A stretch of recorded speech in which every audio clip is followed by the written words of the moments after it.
Hello, everybody. This is Dot Anti-Natalist, and I've been thinking about some things today. And this person, he texted me something this morning, and really ridiculous. He lives in a country that's been okay. Yeah, a little bit. Nice. He's been. Lives in a country that's been war-torn for many years. And he was telling me his woes. But in the middle of a conversation, he starts getting really arrogant. And he starts like placing blame on Western world. And then he starts comparing, American or North Americans' lives to his life in his country.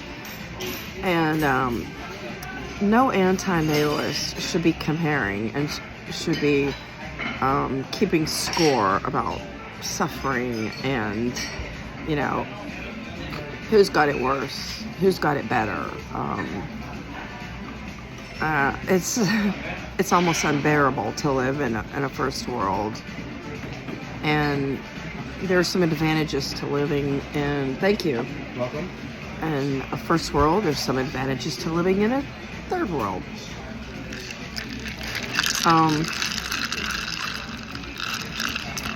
But he seemed to find a lot of fault with Americans, and he thought that we just, our money grows on trees, and he felt that how could you possibly suffer? I mean, you've got clothes, you've got food, you've got cars, you've got vacations, you've got material things. Well, let me start. The bureaucracy in first worlds is just as bad as it is anywhere. We have corruption. People have medical needs and dental needs. Sometimes those are not met. Sometimes it's, I know somebody right now that has, some significant health issues. Very, very significant.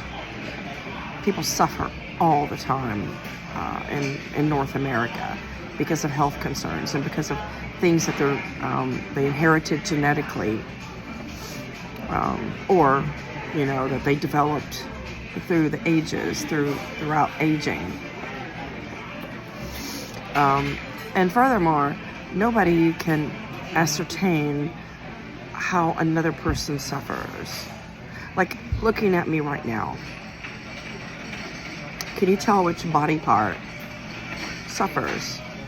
Can you tell what I'm feeling right now? No, you can't. You have no idea. But I'll tell you, I had bad feet, number one, and it was inherited. Flat feet, pronated feet, the whole bit. But when I was in Canada, I started having a new symptom that I've never had it before in my life, and it's related to plantar fasciitis. But my Achilles tendon is, inflamed. I probably have a tendonitis, causing me a lot of stress, a lot of pain. And every time I step and press the foot, press the heel like that, it hurts. And so by looking at me, okay, you see I have, clothes on, I have food or a drink, I have, my vision is altered by my glasses. I'm in an air conditioning environment. But you didn't know how suffering gives you. Just like everybody that you meet on the street, or anybody you know online, or even your neighbor, or, family member, you have no idea how they're suffering. So I started doing some exercises to try to alleviate the problem. I don't know if it's any better, but, I had to walk a long ways on my trip. I had to do a lot of walking, and just other complications, major complications actually. And stupid airline. Air Canada, you suck. Air Canada misplaced 4 checked bags. You heard that right. And they were paid for bags because they're not free. And I don't have like high flying status mileage on Air Canada. So anyway, I got a phone call today. 2 of my bags are in Chicago, Illinois, which I never fly through Chicago. I mean, it's been years. And the other 2 just arrived at my airport here. Go figure, right? I mean, going from Halifax to Toronto, how does that happen, right? So there's something in one of those bags that's probably going to be spoiled. And let me count the ways that affected me. I have a gift to give somebody, and the gift has to be given before Saturday because of a special reason, special event. So if the gift doesn't make it by there, it's just kind of pointless because it's for Juneteenth. And I bought 2 things for my 2 friends, identical things. And, you know, anyway, it's so complicated when an airline loses your luggage. And I've found that more frustrations happen in airports, on vacation, in airplanes. And I really think traveling is probably the most exasperating, exhausting, frustrating pastime. Now, not every trip are those things, but occasionally trips are very, very unsettling and very frustrating and very tiring. So, yeah. So many, bad things can happen on a trip. And then you always have to worry about, getting pickpocketed or, stuff getting stolen. And that happens too.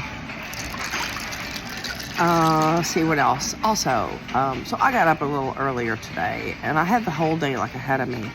And it was actually a nice day. The weather's perfect. I'm 70 degrees, no humidity. And, but the fact that I got up early meant that I had to fill up the hours in the day. And I felt like I just had too many hours to deal with. I've spoken to another antinatalist who had the same concept, same feelings about, time to fill in a day. And I'm never bored, and I always have things to do. But it was just a disappointment to have to endure the hours. And foot pain aside, my ears are kind of clogged. Whenever I fly or whenever I dive, I have this problem. But it's temporary and it'll go away, but it's just a problem. First worlds, we always have to be on guard against scams and people stealing from us, especially in foreign countries. Right, Sajid? I was scammed several times. Not majorly, but in India, yes. Somebody that I entrusted, to drive me around. Yeah, he definitely skimmed off the top. He definitely, double dipped. And I found out multiple occasions. So people in Western worlds, they get taken for granted. They get exploited.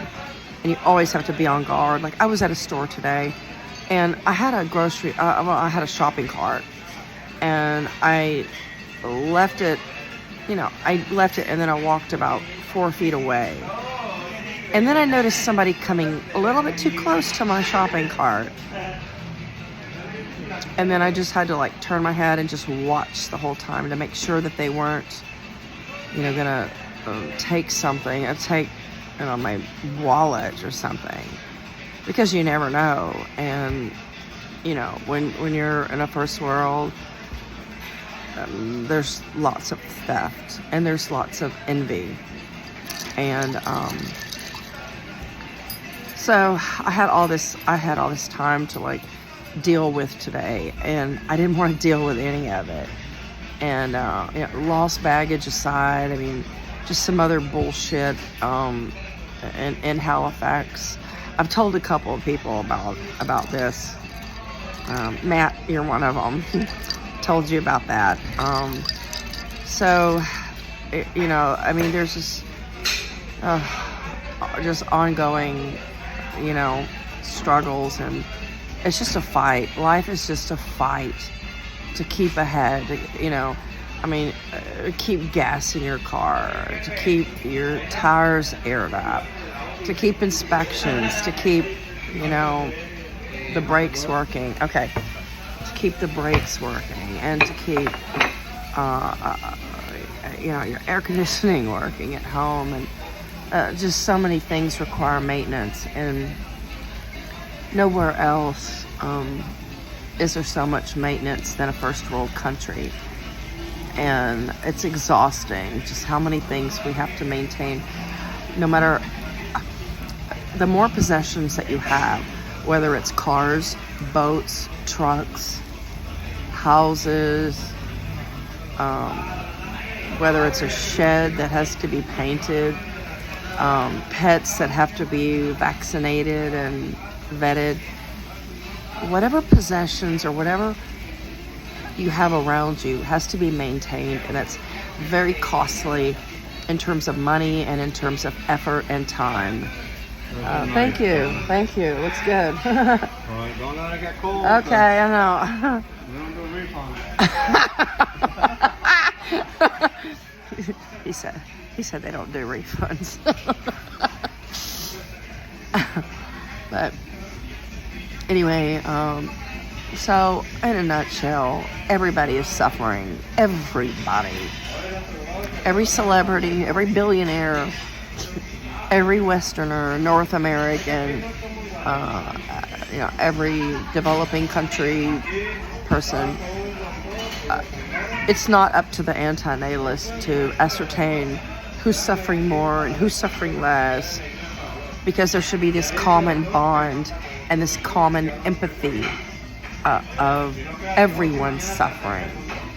Every single creature on this earth is suffering, and you don't know how they are suffering.